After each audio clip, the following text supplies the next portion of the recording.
It's a little before 1 o'clock, 1 minute before 1 o'clock on May 21st, 2021. I will acknowledge that I understand there are concurrent timelines going on today regarding major deals, right? It's the 5-year anniversary, again, of a report that I attempted to file regarding housing and urban development, which could potentially have been engaged and addressed in one manner. And it's also the 3-year anniversary of a municipal bond that I understand was a joint bond issue between Fort Worth and Dallas. And I've alleged and maintained that I was trafficked to Dallas to be intaked at the Salvation Army the day that bond was issued. And to this time, nobody's responded. But what's even more disturbing is that yesterday, apparently, the FDA in the United States put out an announcement concerning a Chinese syringe company and saying that it was advising against Chinese-made syringes, citing safety issues. Apparently, the accusations are that the needle would break off when people were trying to use it. It would break off in people's arm, the syringe. The Chinese company responded, said what it said, but this is very important because these are dated for yesterday, or rather, actually dated for the overnight. And last night, I was witness to significant misrepresentation in the electronic media overnight, specifically regarding American policy connected to China. It was as if somebody was trying to invert it and was trying to misrepresent very important dates and times regarding specifically the sanctions, the policy of sanctions the United States had with other countries, specifically China, including around cellular technology or telecom. But the thing that's really concerning to me is that I have this right here. A online request was made for a meeting in person to occur on April 15th of 2020. I made this at 10:19 a.m. on April 1st, 2020. On April 1st, before 11 o'clock a.m., I contacted, through the only means available at the time that would have been appropriate, the House Appropriations Committee, the House Committee for Appropriations, in regards to what I understood to be a protocol that was present in the 2009 Appropriations Bill concerning what I understood could potentially have been a first response to COVID-19 that would have actually been adequate regarding what we were dealing with at the time. A specific process by which one could engage required 15 days worth of notice through an official channel. And then after that, there was a timeline within 30 days, or actually 30 to 40 days, within which certain terms had to be met. Not so ironically, today would be 51 days. Yesterday would have been 50 days from April 1st of 2021. 50 days since 1 year after I made this formal request. I haven't heard anything back. But what ended up happening was very, very telling. In the specific protocol, or rather in the certain reference to these appropriations that had already been put into effect for the 2009 budgetary cycle, where means by which to invoke processes connected to chemical and biological weapons, and through the DoD, but also in connection with other agencies, as well as what provided a complementarity to what was present in the White House budget priorities for the Department of Defense that were supposed to be available for 2019. Now, my understanding is, based upon watching it personally, by the end of 2019, Congress had taken a very adversarial direction when it came to addressing policy set by the White House. And it was very significant what policy they chose to publicly confront and what policy they did not challenge that should have been challenged, specifically when it came to alleged health care or other kinds of social welfare provisions. In the course of this last, in the autumn of 2019, in the early autumn of 2019, in addition to everything else that happened, was a passage of appropriations concerning patch kits connected to, or what was supposed to go through, the Department of Defense appropriations. But at some point, that got lost in the manner in which Congress ended up recalibrating priorities concerning an emergency appropriations bill that got passed in November and finished on the anniversary of the issuance of that report from the White House regarding DoD priorities.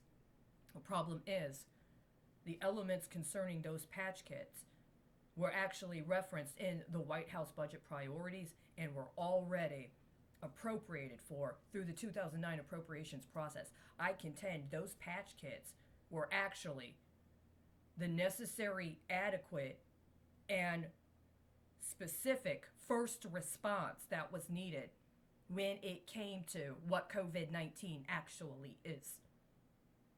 Actually, the third response, because the first response would have been dealing with matters in July of 2018, and the second response would have been following up on my report concerning the municipal bond in Dallas and Fort Worth that comes to its third anniversary today, before November 2019.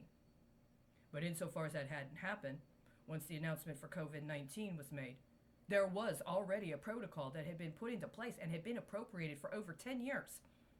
Whether it was in the incipient stages connected to cybersecurity, which would make sense on certain timelines, including timelines that give another consideration of the relationship the United States has with China that had been pre-existing for 10 years before those appropriations were laid down. 10 years during which members of the military in the United States talked very openly with each other about China's electronic and information warfare paradigms. Now we are where we are. And this is notable because insofar as there was a protocol invoked last year, or 2 years ago, actually last year, there was a protocol invoked last year. Nobody got back to me, and nobody in the United States moved on it. But within the very specific time frame wherein those benchmark dates came, very important matters happened.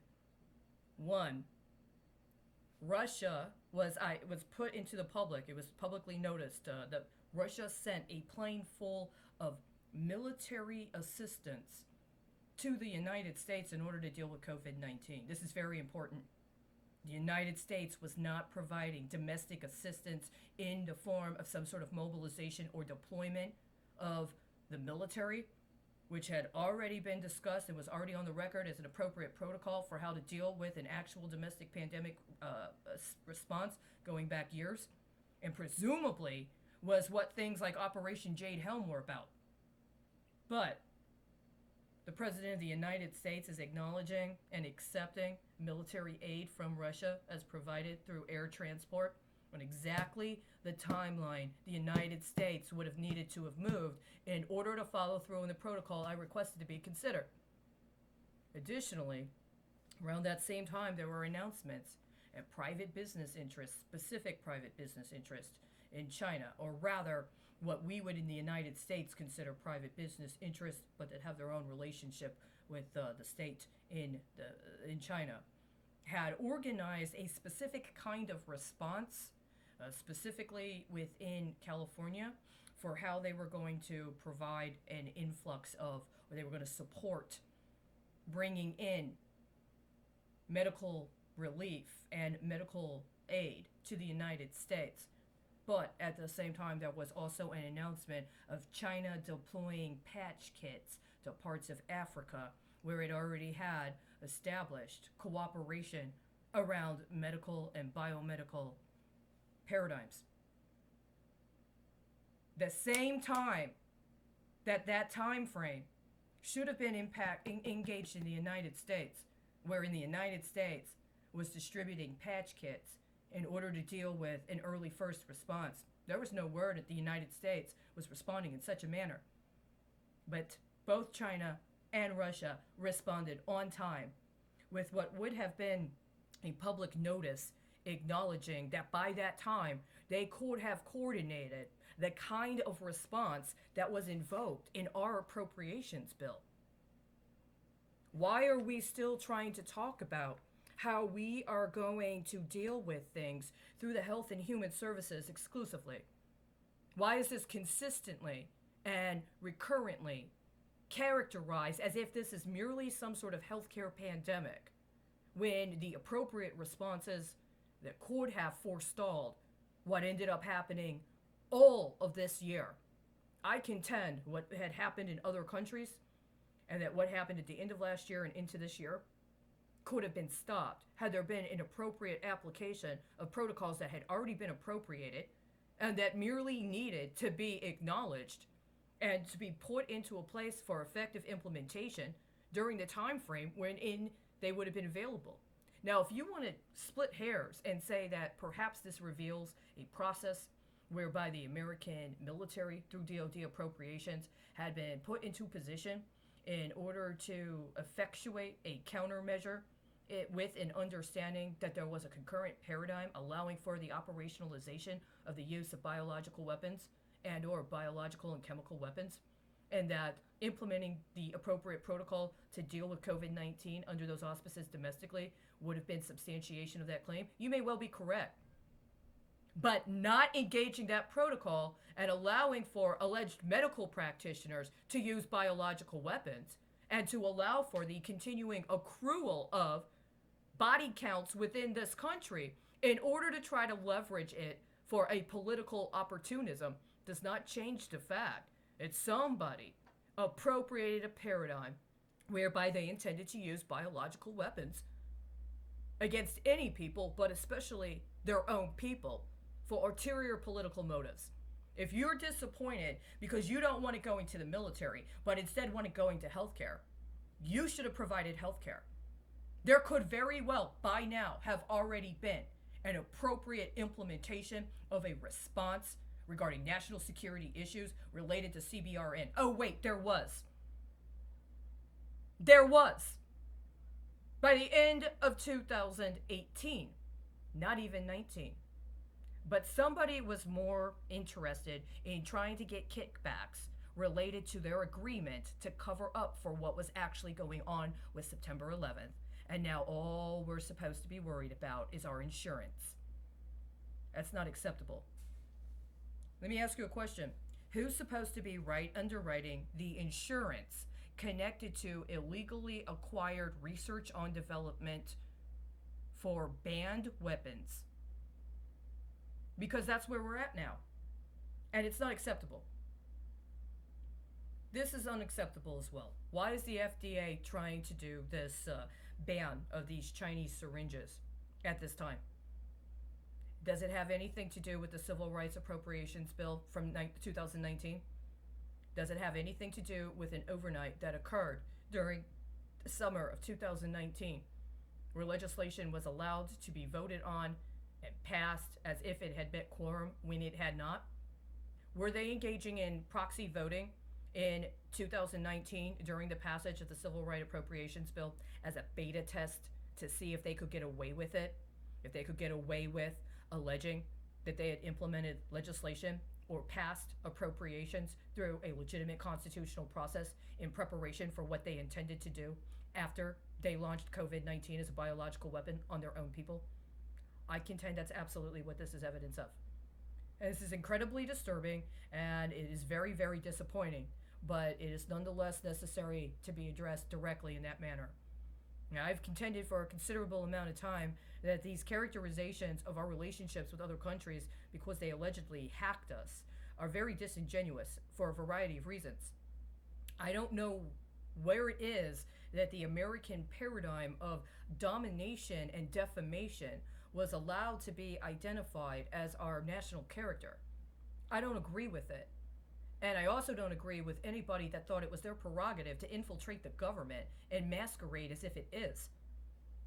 It was obvious by this time last year that both China and Russia could already have been engaged in a completely cooperative relationship were this in fact to have been a healthcare pandemic, and it would have been ceased and desisted by now. But if somebody else had ulterior motives based upon investments they made in the European pension system with an understanding that they would receive a yield later on through the American pension system, and go back to the time frame between July and November of 2019, well, that's the question, right? That's the question.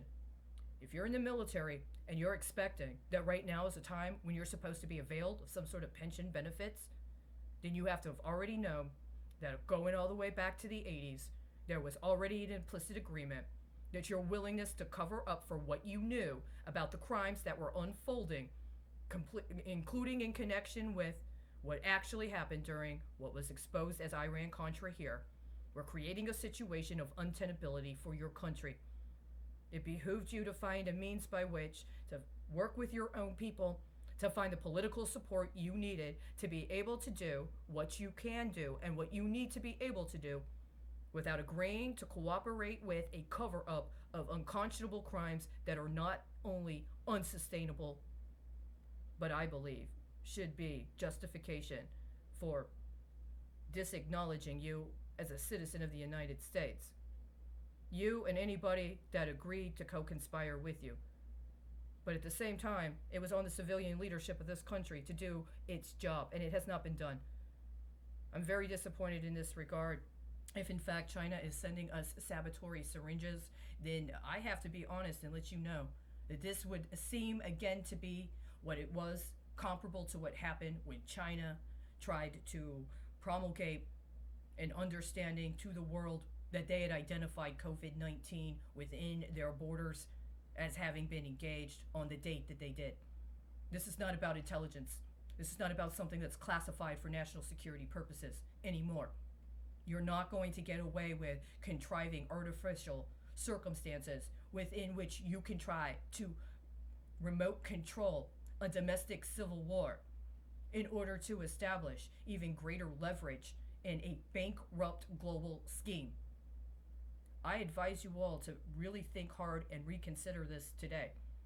If I were to have a relationship of mutuality with China in any way, shape, or form, this would be where I would start. There was no way and no justification for members of Congress to do some sort of overnight rehearsal to see if they could get away with saying they had passed appropriations without quorum and in a complete abrogation of appropriate constitutional process. It's not even about them getting caught, which they did, but they did get caught.